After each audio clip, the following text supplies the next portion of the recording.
Welcome to Zealots at the Gate, a podcast of Comment Magazine. I'm Matthew Kaemingk. I'm Shadi Hamid. Together we research politics, religion, and the future of democracy at Fuller Seminary's Mao Institute of Faith and Public Life. We are writing a book together. This podcast represents an informal space where we can talk about how to live with deep difference. Thanks so much for joining us.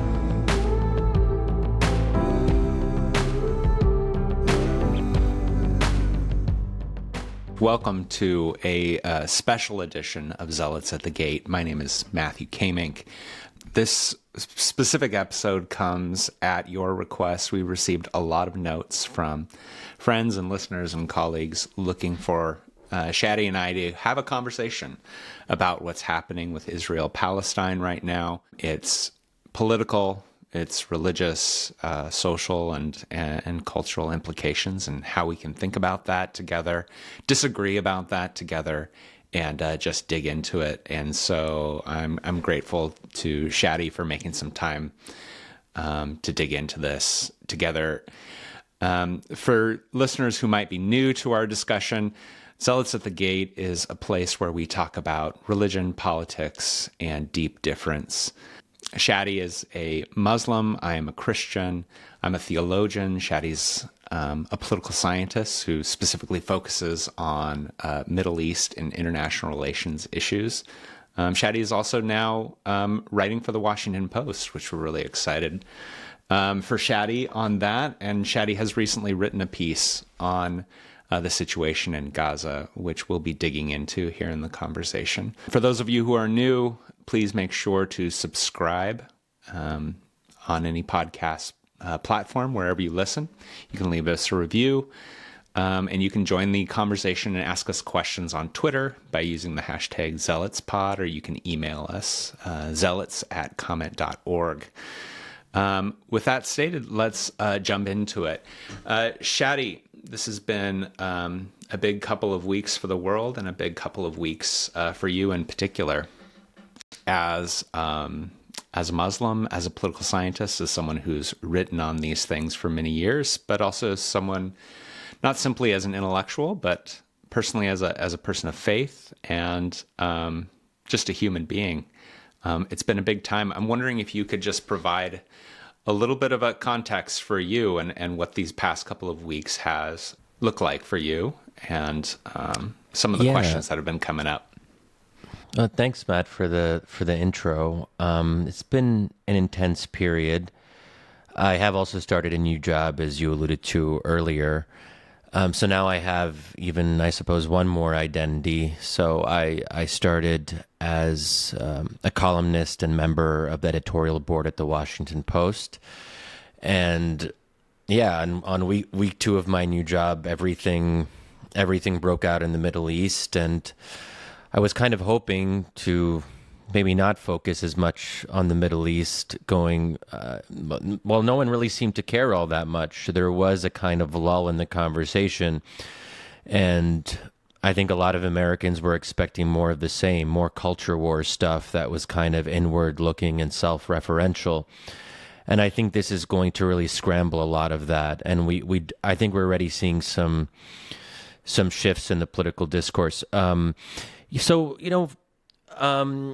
as you mentioned, I'm Muslim, Arab, political scientist, all these different identities, and I obviously come at these conversations with my own starting premises, and I don't think anyone can really be objective or even aspire to be objective. They're just fundamentally different narratives, and each of us is going to prioritize or value some aspects of some narratives over others. It's just inevitable. I guess in the first couple days, one thing that did stand out to me, and I think by now, after Hamas's attacks on Israel and its massacre of Israeli civilians, and this has been said many, many times, there was a contingent of the left, of progressive activists who did struggle to offer clear condemnations of what Hamas did. Their dislike, or even more than dislike of Israel, clouded their ability to, speak with moral clarity on that. There's no doubt about that. But I have seen a shift as we've kind of entered into week number 2 of this Israel-Hamas war. What's been more striking to me, and what I just tend to see more on any number of levels, and not just people like, posting on Twitter, but officials, U.S. officials, Israeli officials, especially Republicans in America, the right, just a really striking unwillingness to see Palestinians as human beings, to speak of them as if they have any moral worth or dignity, blaming them for whatever's to come, failing to make distinctions between Hamas and ordinary Palestinians caught in the crossfire. Someone like Lindsey Graham saying that Israel should, quote unquote, level that place. Senator Tom Cotton saying that anything that happens in Gaza now is on Hamas, as if Israel no longer has moral agency. And this question of moral agency is really, I think, important. And one of the things, this is one of the things I talked about in my debut Washington Post column, which we can include a link to in the show notes. The title was, in the Israeli-Palestinian debate, "You might be wrong, be humble," or something to that effect. And I think that if I'm just looking at my own quote-unquote side, the progressive or pro-Palestinian side, one critique I make of that scene in my column is I say, like, if members of marginalized groups don't have carte blanche to do anything they want, you can't say that, we have no moral agency because we're oppressed. Everyone retains the ability to make choices. So you can't say that Hamas was compelled to do this, or that, excusing or justifying in this manner because they're part of an oppressed group, and to blame the oppressor and say that Israel is responsible for everything because it has the preponderance of power. That just, well, first of all, it's very theologically problematic. Each of us as individuals is accountable in the eyes of God. The judgment will not be collective, it will be individual. So this idea that morality can be situational, and that people who are weak shouldn't be held to moral standards, it's also very patronizing. Weak people can be moral, and that's even understating it. I mean, one might even argue that weak people historically might even be more moral. So I think I was very troubled by some of that, and I think it fits into some of the quote-unquote woke activist discourse of basically removing responsibility from the oppressed, similar to how people sometimes talk about crime, that, this person committed criminal activity because of the structures of white supremacy. That is what we have to be focused on, as if the person didn't make a choice to commit a crime. But at the same time, Israel has moral agency and responsibility. And I would say at this point in the conflict has more of it because it has the preponderance of power. It is the party that is now intensifying its bombardment and then, launching ground invasion, at least to one degree or another, of Gazan territory. So Israel now has a real responsibility, and we should expect nothing less than a serious and not just pro forma minimization of civilian casualties, and to take that as seriously as we possibly can. Anything does not go in warfare, which is also something that I think is very important in each of our faith traditions. Yeah, I mean, I think just on that, what strikes me here is the moral emptiness of being a victim, whether it be on the Jewish side or on the Palestinian side, or really in any sort of ethical discussion, that I am a victim of X, Y, or Z, therefore I can do this or that. There's a sort of nihilism to it. And I think you brought up a quote in your post article on the Palestinians being the victims of the victims. Yeah. So that's Said? Yeah. Yeah, Edward Said said that. Yeah. And so I see constantly appeals on both sides to original sins or original evils that they are responding to, be it from the Jewish side, the original sin of the Holocaust, or the original sin of Hamas's attack just recently, that I am responding to these things. Similarly, on the Palestinian side, the original sin of 1948, or the original sin of the occupation, and then building an ethic of war off of an evil, right? That being the starting point. Exactly. So I just think that's a particularly empty way to begin. It's really hard, actually, to have a dialogue or a debate with someone whose arguments are based purely off of a past evil. Yeah. Rather than some kind of moral code that goes beyond that. Yeah, I mean, competitive victimization, if one wants to call it that, I think is very dangerous in these circumstances. You know, I tend to find aspects of the Palestinian narrative more compelling, but I also, if I, when I do try to, put my, what is that expression? My feet in the shoes, whatever. Shoes, I can't actually, whatever that is. But, having spent time in Israel and interviewed Israeli officials and really tried to engage with that, with wildly different perspectives, including from settlers. Had a number of meetings with settlers last time I was in Israel in 2019. And there is a compelling, coherent, pro-Israel narrative. And to kind of dismiss it, if you're coming from a pro-Palestinian perspective and you dismiss that out of hand, that they have nothing compelling on their side or no legitimate grievances, it just doesn't. It's a very blinkered view of a very complex conflict. Now, complexity doesn't mean there can't be moral consistency, and it doesn't mean that we can't be morally outraged at injustice. For example, I think there should be moral outrage about what is now a more than 50-year Israeli occupation of Palestinian territory. I find that to be outrageous. There's nothing wrong with that. But there is a broader context that one has to really dive into, and it is worth, I think, suspending, at least for a moment, some of our own very strongly held convictions and to make a good faith effort to at least try to comprehend the other side's narrative, the other side's historical memory, the other side's perception of original sins.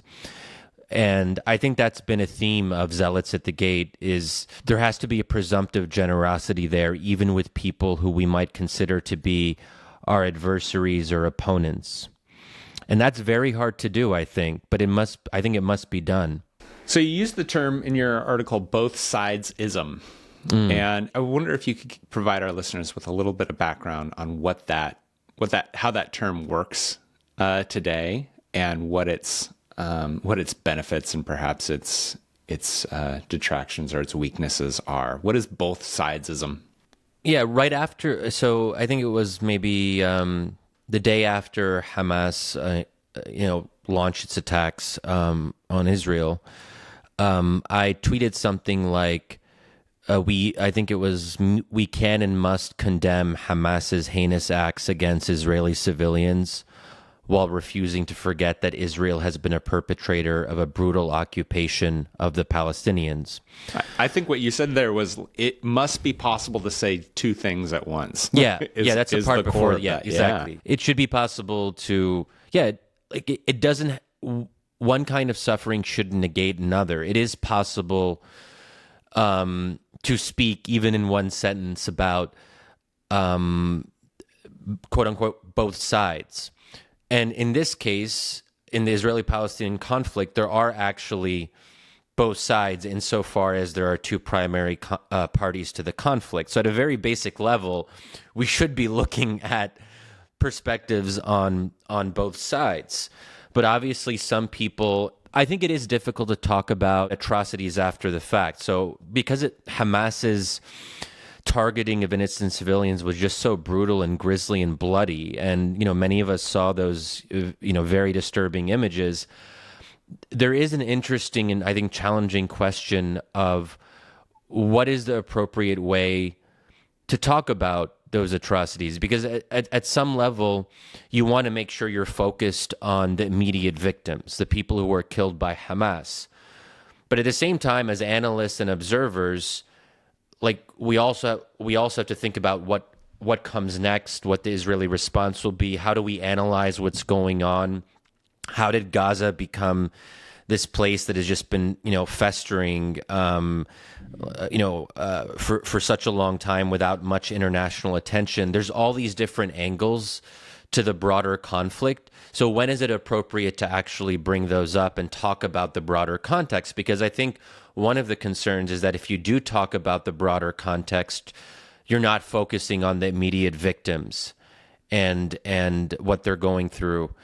And I think it's somewhat similar to how I think some of the tensions many of us felt post 9/11 is 9/11 happens, but when is it appropriate to start talking about why the attacks might have happened or what led to them? Obviously, in the end, everyone started talking about that, but should you wait? Is there a kind of sensitivity period? But part of the issue with 9/11 is that you can't wait too long to talk about the broader context when U.S. policy is changing rapidly and civil rights abuses are happening. The Patriot Act was passed. America gets on a war footing almost immediately. So, you have to be able to engage with those broader questions. So I think that that's the balancing act that becomes very challenging. And what I wanted to say is that, there is a way to do this and to talk about this with moral consistency and moral clarity. And that means that we can't look at one thing to the exclusion of the other. So, but to be clear, you're not advocating that we should be Switzerland, that we should just kind of stay out of it and say, well, it's complicated. Both sides are at fault. So no, I have strong views. How might we actually take a side, but do so with a moral awareness of the fault within our own and the value of the other? I think might be the core question, because you're wanting to name in that post that there's real evil on both sides, and yet you also do want to take a side, owning the Palestinian cause. So talk about that challenge. So I do think what some folks on the left say about power differentials is important. I mean, I don't, as longtime listeners will know, I don't love the language of marginalized groups and kind of reifying our marginalization as minorities in America. I think that can be destructive if we kind of take it too far. But at the same time, power differentials matter.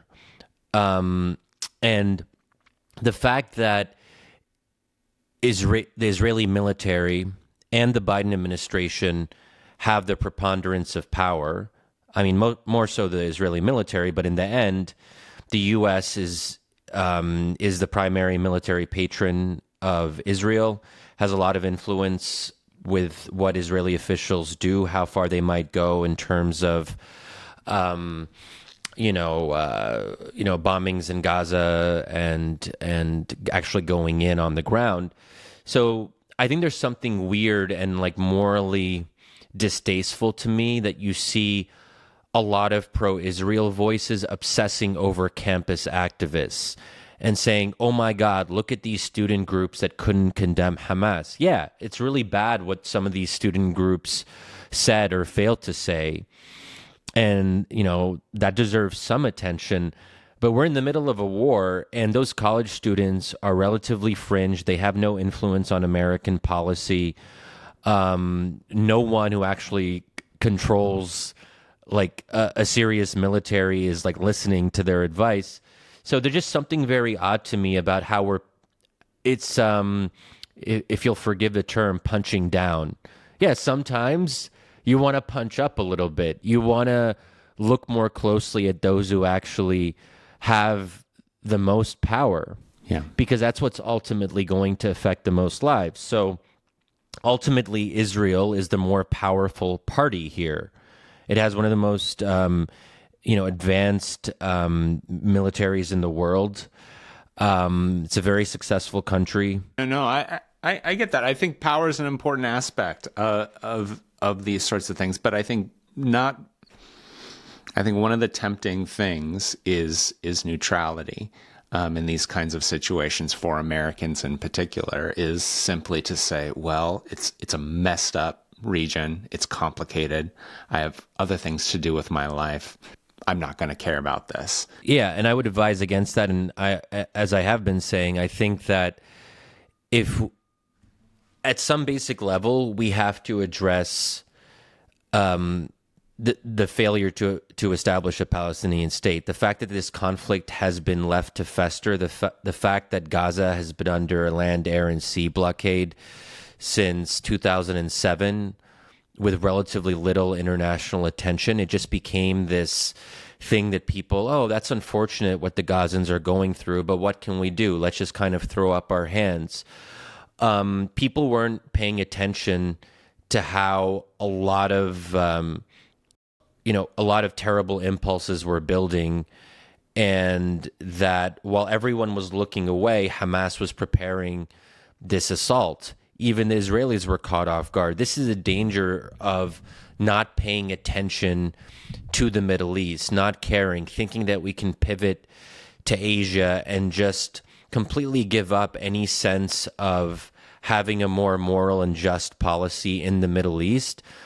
And it's not just the Israeli-Palestinian conflict. The whole Middle Eastern order is one that is very prone to outbreaks of extremism, violence, terrorism. We've really been telling the same story since 9/11, that at some basic level you have to address some of the quote-unquote root causes that contribute to terrorism. Yeah. That was, I think, one of the main lessons of 9/11, and it's worth noting that was actually at the heart of, as much as people might have hated the Bush administration, even the Bush administration, with all of its folly, came to this conclusion. The whole premise behind the freedom agenda was to say that the only way to fight terrorism in the long run is by addressing these contributing factors, and that if people don't have the ability to express their grievances through legitimate political means, they're more likely to resort to violence. You have to try to channel people's anger and even their hatred in a constructive political process. If there isn't a constructive political process, if people don't see any way out, then terrorists are going to feed on that kind of hopelessness. And they're going to be more likely to resort to brutal acts themselves. This is just, it's almost so obvious that I feel sort of weird talking about it, but I also realize that it is controversial to say that in some quarters, because just talking about root causes, sometimes people can see that as absolving people. Again, it goes back to what we were saying. If we talk so much about the structure and the context, are we actually giving individuals a pass? But we're not. Yeah. So let's talk just a little bit about how our faith and theological convictions intersect with all of this. I am curious, watching your fellow Muslims respond to this event and think as they articulate themselves theologically, as what God might will or want in this situation. I'm curious of your reflections on how your fellow Muslims are behaving and speaking and talking right now, and maybe how your own personal faith is informing the unique way that you're approaching this. You're trying to add something to public discourse in America, and you've said it's not Islamic the way we're behaving. So what would be an Islamic way to respond to this? And before you do, and I'm happy to reflect a little bit on my own Christian faith and how my fellow Christians are behaving themselves right now. But before you do, I do think it's important to note that we do not have a citizen of Israel or a Jewish person as a part of this conversation, and I would love in the future to include that voice as we move forward. So we might think together about a voice that we might include in the future. But yeah, Shadi, can you talk just a little bit about what you're seeing in quote unquote the Muslim world, how they're thinking theologically or articulating themselves theologically about this, and maybe how your own faith shows up in your posture in response to this?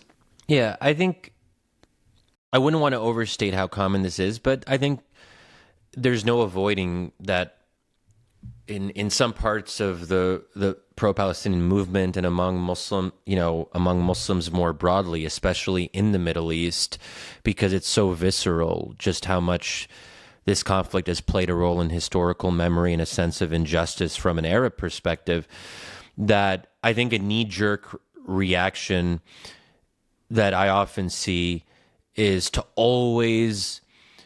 just obsess over Israel and to not be, and how that distracts from an ability to call out your own quote unquote side. Now, I don't think Hamas is not anyone's side. It's really worth noting.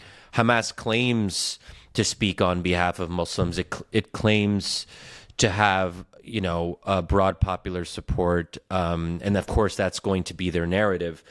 But the argument that Hamas makes, first of all, they for a long time have justified targeting innocent civilians, suicide bombings in the 2000s in particular, in that there is no such thing as an Israeli civilian. That's just a made up, none of these ideas don't really have any basis in the Islamic tradition.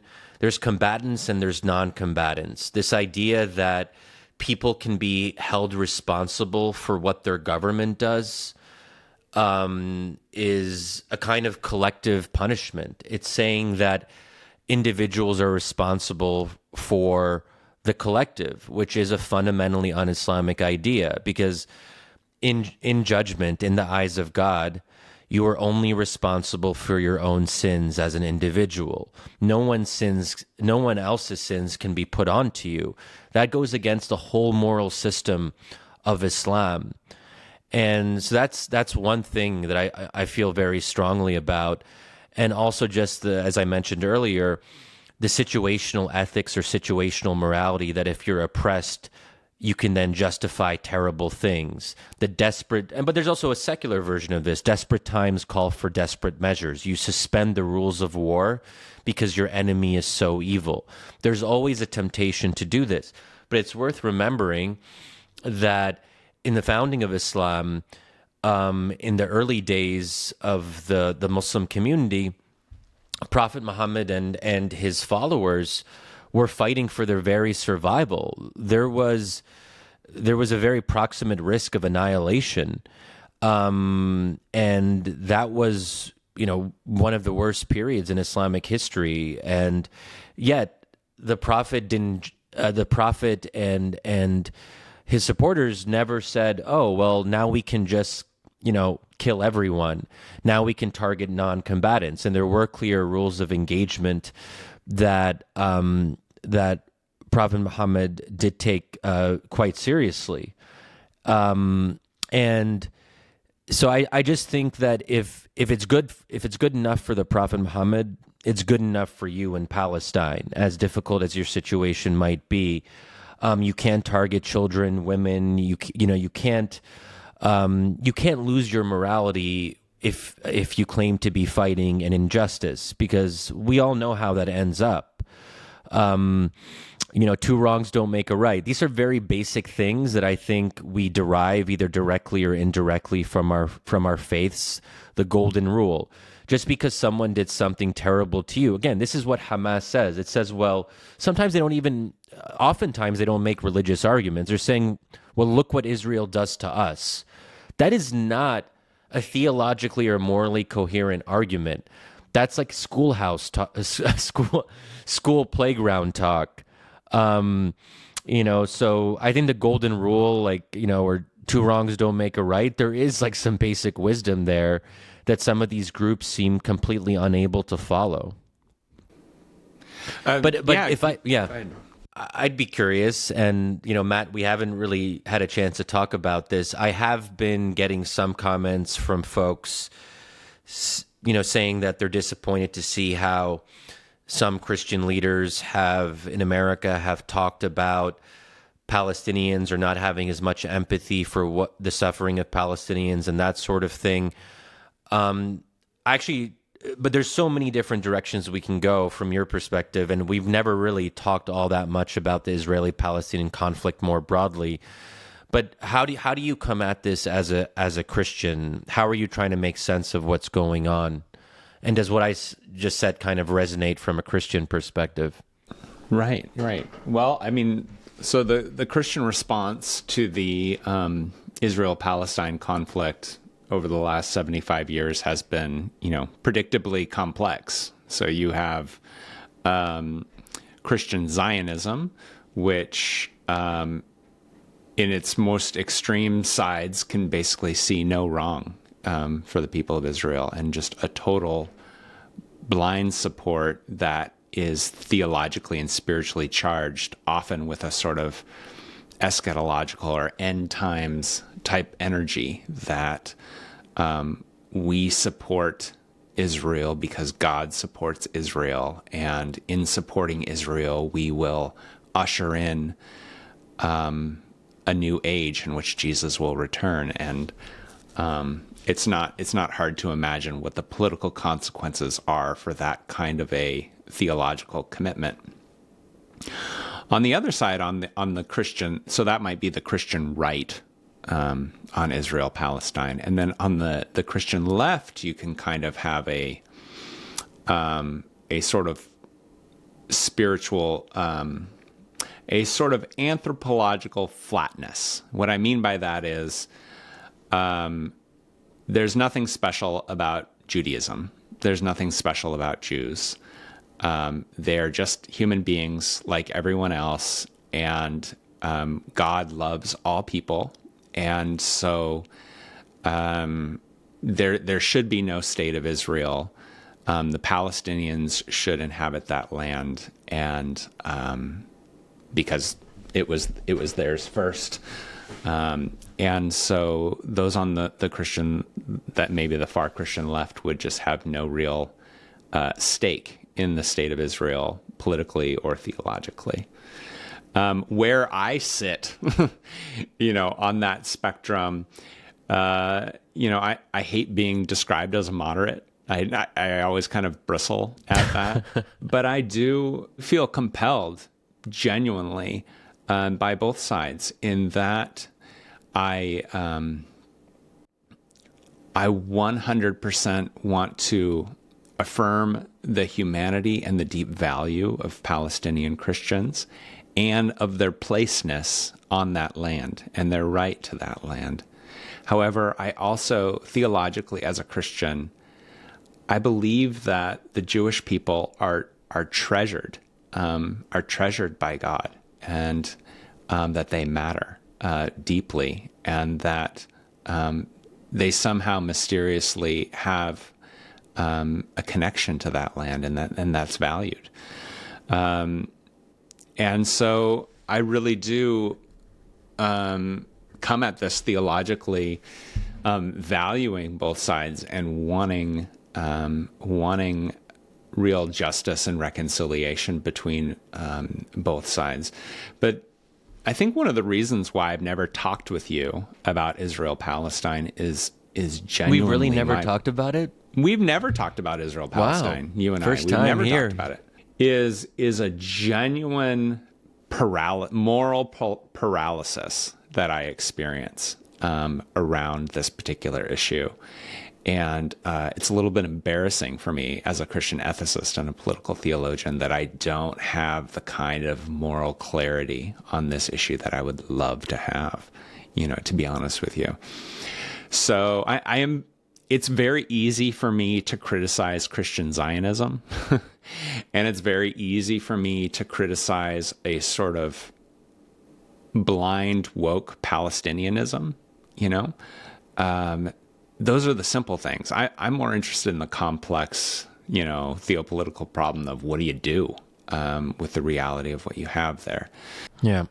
You can ask me more questions about it, but that's the short answer of where I am. No, that's great. And what would you say about the place or role of Palestinian Christians in the Christian imagination? Because it seems that American Christians often forget that many Palestinians are Christian, Yeah. and that there is a long-standing, strong Palestinian Christian community.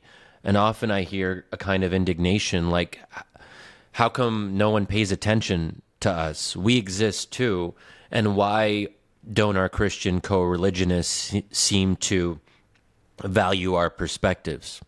Right. A couple things. One is, I think it's terribly sad that American Christians do not see, acknowledge, or listen to Palestinian Christians, and that they do not allow Palestinian Christians to teach them something about this situation. I was just sent, 3 different Palestinian pastors and ethicists who are working on this issue. And I thought, I'll go hop on Twitter and follow them. And I imagined, they will have thousands and thousands of followers, and everyone will be engaging with them and listening to them. And they had like 800 followers, 1,200 followers. Like, no one's listening to these, Palestinian Christian brothers and sisters and the careful reflections that they have. So, I think that is a tragedy. However, I have heard some people would argue that, Christians should be on the side of Palestinians because there's fellow Christians there. Sort of this, they are our brothers. But I don't think that's quite how Christian morality works, that we sort of, we're going to value the West Bank more than Gaza because there's more Christians there. In terms of Christian political ethics, we value the West Bank because there's human beings there. And we value Gaza because there's human beings there. It shouldn't matter more to us because the church is larger or smaller there. Yeah, yeah. And what about,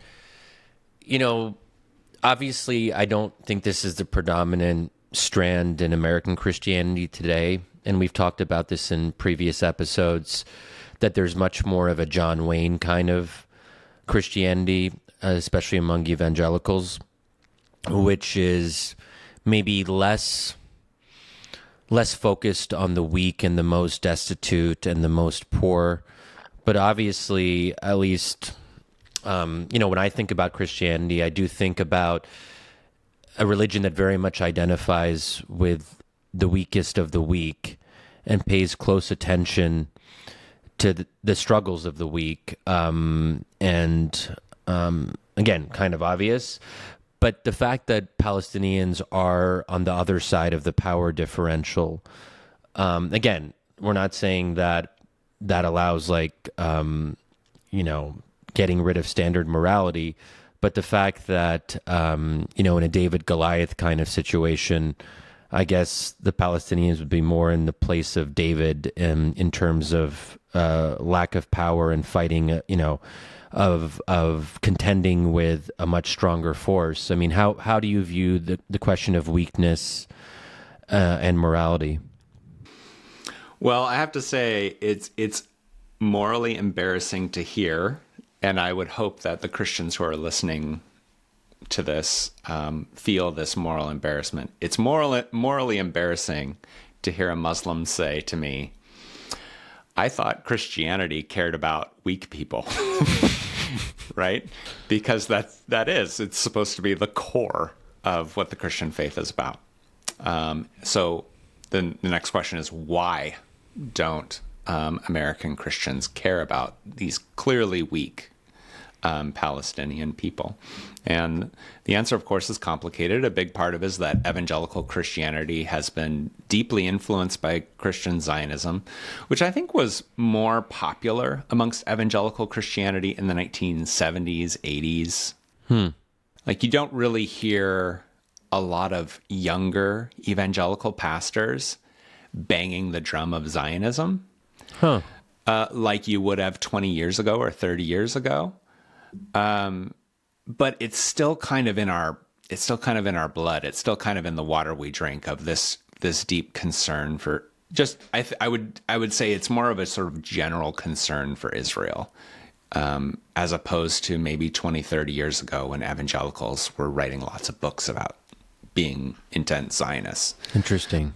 It's more of just sort of a vague Zionism, if you will.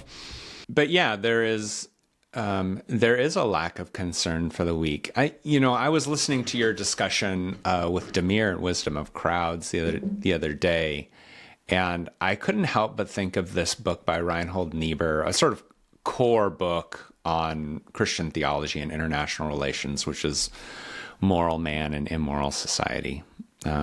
Which, frankly, I would love to talk with you and Demir sometime about that book. That would be fun. It's a core book on realism, and that was written 100 years ago now. But one of his core arguments is that you might have a lot of moral individuals. Like if you were to drop individual evangelical Christians into Palestine and you walk them around, they might be individually impacted by the plight of Palestinians. Yeah. They might be touched by that. They might make friendships with, little Palestinian kids and play soccer. And it would be like this morally momentous, experience for them. But what Reinhold Niebuhr argues is that when you gather these individual moral people or good people together into a collective unit, they tend to get selfish really quickly. They tend to get fearful. They tend to get vengeful when you collectivize them.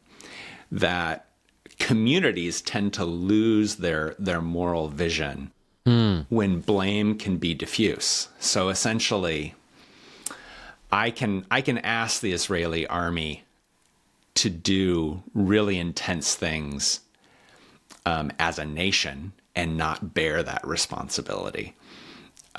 Whereas if I had to do it myself, I wouldn't want to. And so that's Niebuhr's case. And I think it's particularly, helpful in thinking about the ways in which Christians can be hypocritical when they start acting politically as a group.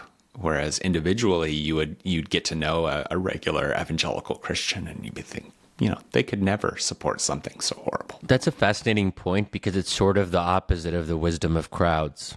It is absolutely the opposite, right? Is that groups are morally suspect. Yeah. Yeah.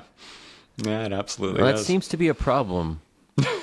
It's not an easy one to solve. Like this is maybe not the best analogy, but I'm also reminded of the kind of some of the moral debates around when executions, there used to be a method of a firing squad, into the 20th century, even here in the U.S.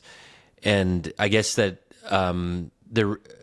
that way, if you have a larger firing squad, because you obviously don't need like 10 or 15 shooters to kill one person, is that way it sort of distributes moral responsibility away from any one person, that there isn't one person who did the killing, it was the group that did the killing. That just came to mind. Don't know how relevant it is. But I think there are some really interesting sort of, moral questions around how the individual, moves from his own individual responsibility to a collective. And unfortunately, with very large populations and powerful states, like when we talk about the U.S. doing something, we're talking about the sum total of hundreds of thousands of people who are in the bureaucracy or the national security apparatus. So the U.S., when it does terrible things abroad or commits various injustices, it's not a person doing it, it's a country. And I think that, raises some interesting questions about moral culpability and, what does it mean to condemn a country versus condemning individual officials or condemning the product of policy decisions that are taken on the individual level. Like, what is policy but the sum total of a very large number of individual decisions and impulses that are all sort of collected as some kind of final product? Yeah. And one other thing I wanted to mention on the Christian side of ethics here is you have a number of different ethical traditions that would argue that, as you said, Christians should care, not simply care about the weak, but actually, offer a preferential option or a leaning towards those who are on the weaker side of things. That an understanding that Jesus identifies with the weak, and in the Gospel of Matthew 25 that when you care for the weak, you care for me. Now, the way that this can be twisted in Christian theology and ethics is to say the weak or the marginalized person is Jesus. And so then what you do is you sort of you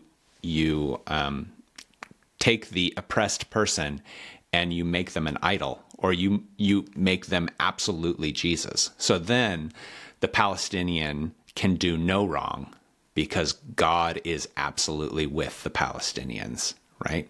So there's a key moral distinction here for Christians of they need to be able to say that Jesus is with the Palestinians, and so I need to be with them. But you don't want to say Jesus is the Palestinians and the Palestinians can do no wrong. Yeah. And that's a tricky, nuanced distinction that can be difficult for those who would develop something called, we call it liberation theology. I was just about to ask you. Yeah. But is there something more inherent? Are the weak inherently more moral? If we think about the weak as a large collective group throughout history, is there something about their weakness that imparts upon them a kind of special closeness to God on average? Like, to what extent can we say that that's sort of intrinsic to weakness? Well, I would personally say no, not at all. And it's not the value of the weak or the marginalized within God's moral economy is not because they're so good. It's not because they're so humble. It's because of their value to me is because I know God loves them. It's not that I don't have to romanticize the poor or the marginalized. I don't have to say they can do no wrong or anything like that. But my concern from them comes from my knowledge that God cares about them and God is concerned for them, and that Jesus identifies with them. Not that they are Jesus or they are God. Right. Yeah. And what would you make of the biblical verses? I forget the famous one about the rich. What is it? The rich passing into heaven is like a needle. I just totally making this up now, but it's something. There's something to that effect. That there's something about those who are wealthy or have a lot of material success that actually creates a detachment from God or brings them further away from him. Obviously, the prosperity gospel is I suppose, the opposite of this. So there are very conflicting Christian currents on this. And Calvinists also have interesting views about the elect and to what extent God displays his favor towards the believer.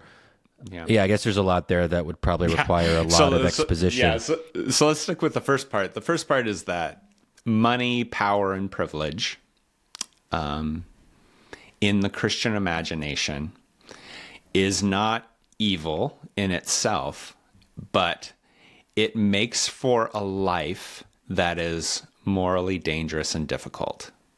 So it is not evil to have money, power, privilege, responsibility. Those things aren't evil. But the more that you amass, the more difficult your life will be, morally speaking. the more dangerous. So that is something that should be power, privilege, money should be held with a level of fear and trembling. To put it short, we should have an episode on money sometime. That'd be a fun one to talk about. That would be. The last thing I hopefully this is the last thing I wanted to say about Christianity on this thing is, with Israel, Gaza, if you're a Christian pacifist, right, the response is relatively simple, though costly, of what Christian faithfulness looks like in this. What would that answer be, just to share that with listeners? What is the Christian pacifist position? Well, I think there's a number of different traditions within it. One is just total passivity, just allowing whatever to happen happens. Another is nonviolent resistance, where Christians would stand in between and would block violent action with their bodies and would willingly sacrifice. I saw that there's a Christian pastor there in Israel who's offering himself to Hamas in exchange for hostages right now. Whoa. And that's, of course, that's a very Christ-like sort of response, right? To offer yourself as a sacrifice. So that's the sort of pacifist or peacemaking, nonviolent, resistant response that is very costly and very complicated.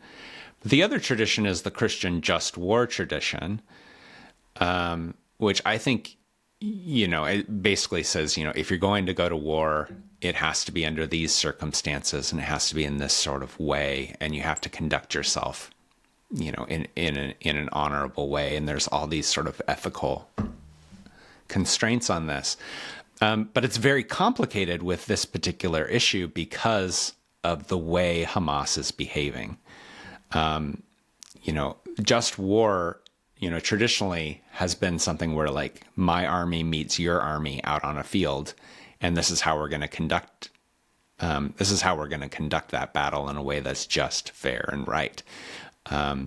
But when Hamas hides amongst civilians and uses them, and is willing to destroy you in any way imaginable, it's very difficult to conduct a battle in terms of just war ethics. So I'm just saying this particular circumstance sort of highlights a need for Christian ethical reflection on warfare in general. Well, that's a good note to end on, a morally complex note. And it does make me think at some point, well, maybe this would be challenging to do like an episode on just war theory. That could be interesting in the future. But, thanks, Matt, for kind of prompting this conversation. And I hope listeners will benefit. Yeah, well, this is all to say, if you want to continue to learn about this, I do, want to encourage you to follow Shadi on Twitter and his writings now at the Washington Post, and continue to pray, friends and brothers and sisters. This is a particularly brutal conflict for those in that 50 square mile area, but I would say that in the weeks and months ahead, there is a real concern that this conflict could spread to other countries around the Middle East, and has implications for a larger world. And so please do pray if you are the praying sort. Amen. Friends, thank you for listening to Zealots of the Gate. If you like what you've heard, please check out our podcast, Intellectual Seedbed. We are run by Comment Magazine. You can go to comment.org, where you'll find lots of illuminating essays on politics, culture, and faith. Once again, we want to hear from you, so you can connect with us at Twitter. Find Shadi at Shadi Hamid, and me at Matthew Kaemingk. You can write to us as well over email, zealots@comment.org.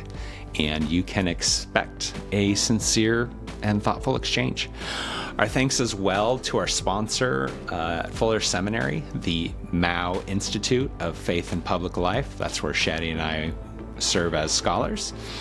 Zealots at the Gate is hosted by Comment Magazine, produced by Ali Crummy, audience strategy by Matt Crummy, and editorial direction by Ann Snyder. Thank you so much for joining us. Finally, I'm Matthew Kaemingk.